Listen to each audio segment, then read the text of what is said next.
first of all, I'd like to welcome Professor Verene Shepherd, who is the Director of the Institute for Gender and Development Studies, and amongst many other books, has written this text, Maharani's Misery, which is a unique historical analysis of the less-known lives of the mass indentured Indian labour migration during the 19th century to the Caribbean.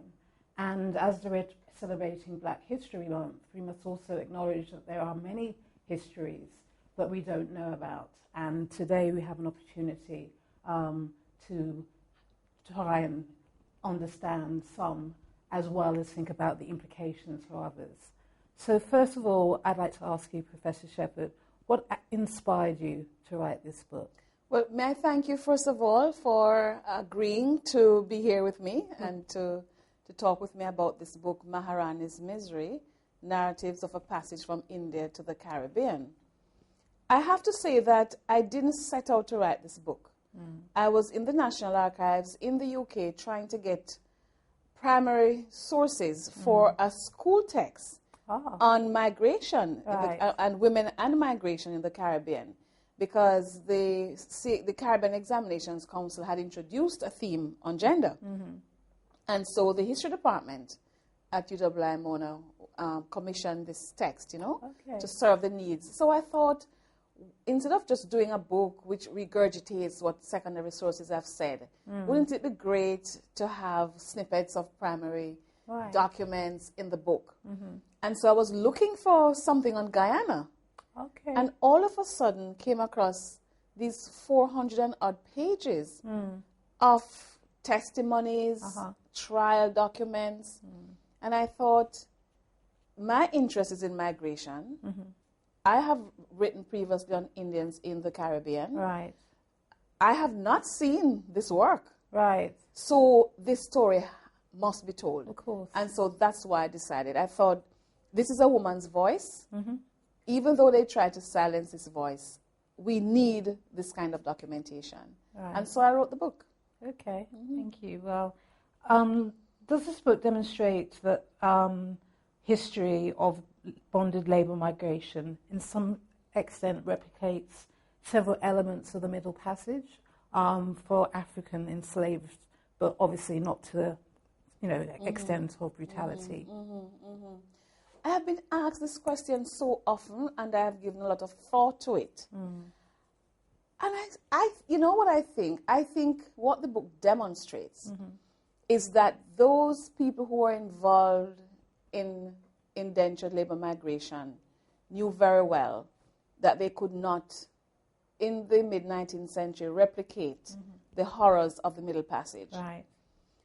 And so, as I read the documents, they spoke to me and said, these officials, the captains, the immigration officials, the state, knew that they had to stay far away from the Middle Passage. And therefore, what it says to me is that they used every means to ensure they distanced themselves from the Middle Passage. That, in other words, they tried. Not totally successfully, but for the most part, when you look at the regulations that surrounded indentured labor migration, you could see that they were staying far from the Middle Passage. So there was exploitation, but nothing compared to the Middle Passage. And they ensured that they used laws to regulate indentured labor migration when there were no laws. It was open season on enslaved people via the Middle Passage.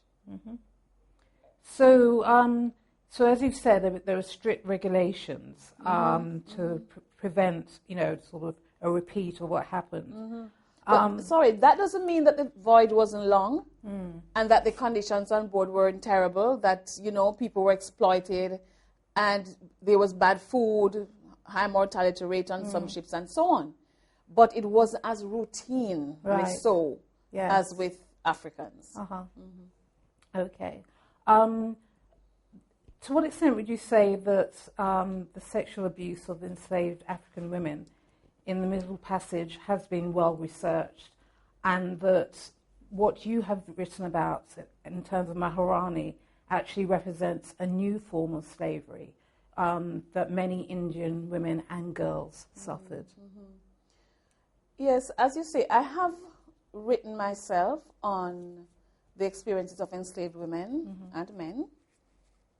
I have studied the works of Barbara Bush, Hilary Beckles, Lucille Mathurin Mayer, and many others on the experiences of enslaved women, from capture to sale, through Middle Passage journey, to work on the plantation, through resistance, and so on. So we have those works. So I don't want to construct a hierarchy of oppression. Of course, no. I don't want to construct a hierarchy of exploitation. And so I have to admit that there was exploitation. But when you have the facts, when you do the comparative work, you have to say there was no comparison. The abuse of Indian women, I would say, was not as routine as the abuse of enslaved women on the Middle Passage and even on the plantation. And even though everybody who abused Indian women were not caught, enough of them were caught and sanctioned. Okay. So that would be my response to that. Okay, thank you.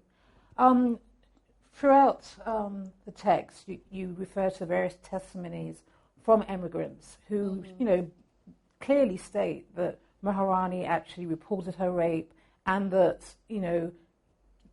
from reading it, it seems real that, that it definitely occurred.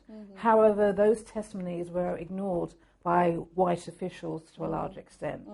To what extent do you think that there are many other life stories from indentured laboured Indians and also enslaved Africans that have been ignored, misinterpreted, and to what extent does this actually need to be investigated, because it's important to our history as well as contemporary racial and ethnic relations?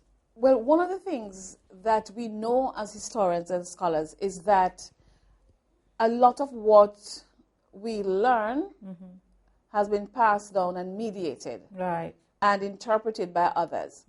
And so many times our people are the objects of the discourse, not even subjects. So the more narratives we can find about actual experiences, the better for us. And it would be great to have more testimonies. And I'm sure there are many more stories out there. We just have to try and dig some more and uncover them. But because of the period we're talking about, and because not many of the enslaved Africans and indentured Indians would have been able to write their own stories in the way we talk about writing, then again, they are ventriloquized stories. But such as they are, they come the closest to the voice of the victims. And so we need these, because we need to get as close as possible to the voices, to hear from those who were exploited, what were their experiences, not have them always mediated by others and interpreted by others. But unfortunately, this is what we have, testimonies, and sometimes those who gave the testimonies were written for them. They just marked an X to say they agreed. But like slave narratives, this is what we have. But we need as many of them as possible to get access to the voice. And that's one of the things that's important about this book, because you actually do reproduce those testimonies from everybody who was involved. Yes, I thought it would be a good teaching tool for the students, for the teachers. I can imagine a classroom where everybody has read the testimonies, or they have them. And they read it, maybe they even read the testimonies first. Go to the appendices before reading what I have interpreted. And then to be interesting to see if the interpretation is different. So I think that this book can be used to have an exciting seminar. Not just by those who are doing women's history, but those who are interested in labor migration or any aspect of the labor history. Not just of the Caribbean, but of the diaspora.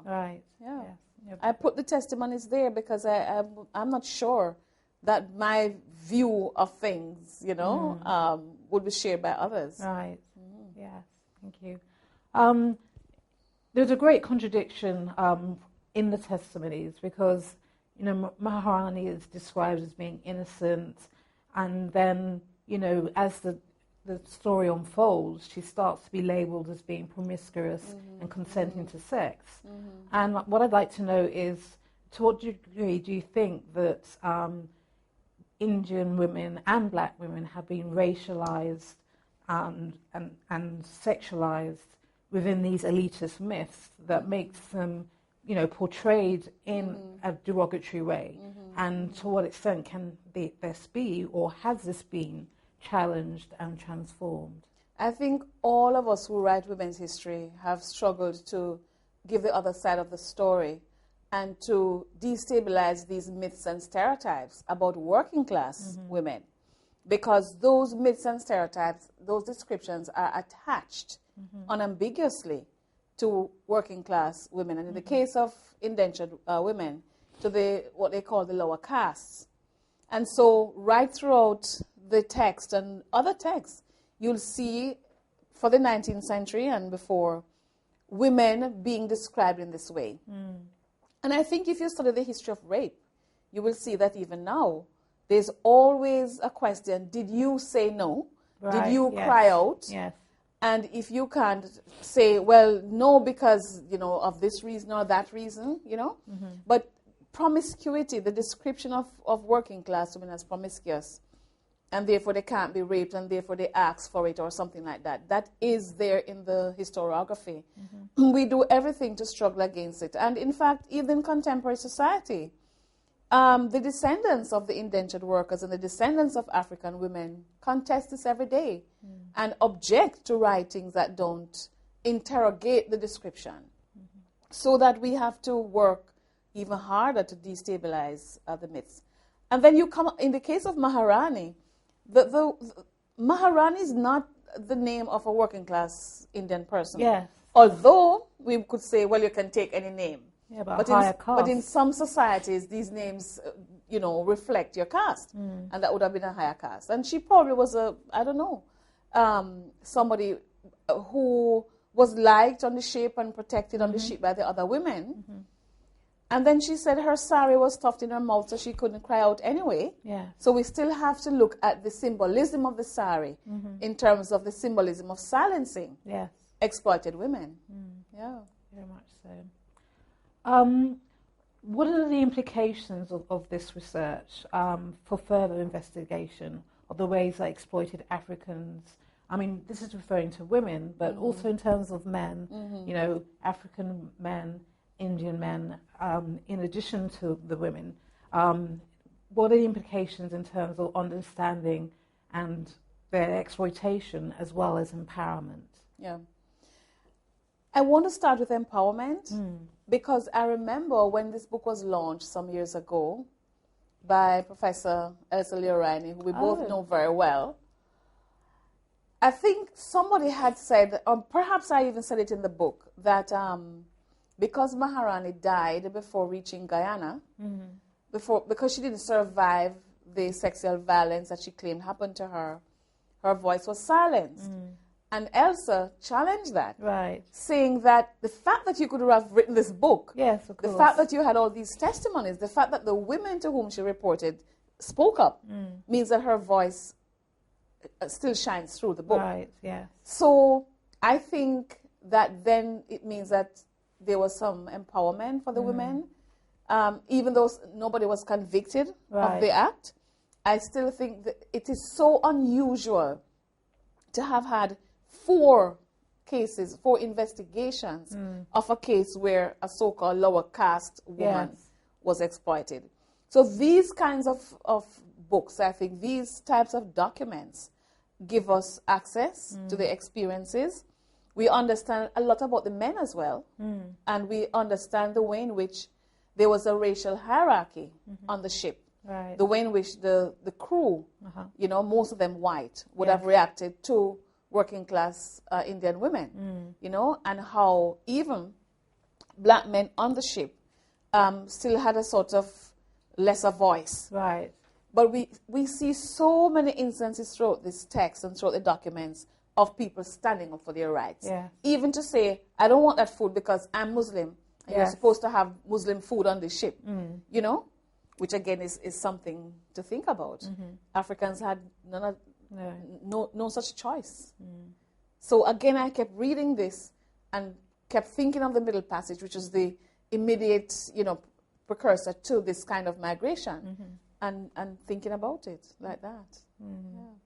If we bring it forward to like the present moment now, with all the debates about reparations, what is your feeling about the notion that both Asian and African communities should join together in order to claim reparations from Britain because of being, exploited, not in the same way, but still, suffering as a consequence? I think Africans have a case and Indians have a case.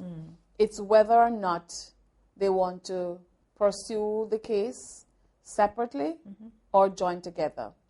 In the case of the Caribbean Reparation Commission has a specific mandate, and that mandate is to gather evidence to fight for reparation for people of African descent who were exploited via the Middle Passage and African enslavement. That's their specific mandate. Right. But that doesn't mean that all human rights activists, all those who believe in restorative justice, cannot come on board and work and join. So people of Indian descent, Indians in the Caribbean, are encouraged to come on board and support us. And when the time comes, if they also want to present the case, we will also join. Because it's not about, a hierarchy of ethnic groups and who suffered most or whatever. But although, maybe I should take that back, because African enslavement was the greatest crime against humanity. At least with indentureship, you had a semblance of voluntarism, of contracts being signed. Even again, though we know some people were kidnapped, forced to sign contracts, told lies, found themselves in places they never set out to go. Yeah. So I think they both were acts of injustice, and I think reparation is about making recompense, repairing societies damaged by exploitation. So all of us have a case. And if you look around the world, you see the number of cases being brought and being talked about within the context of reparation. Not just Indians, not just Africans, but, Maoris and Koreans and other people. So it's a just cause, and I think all people who were exploited should join the reparation movement.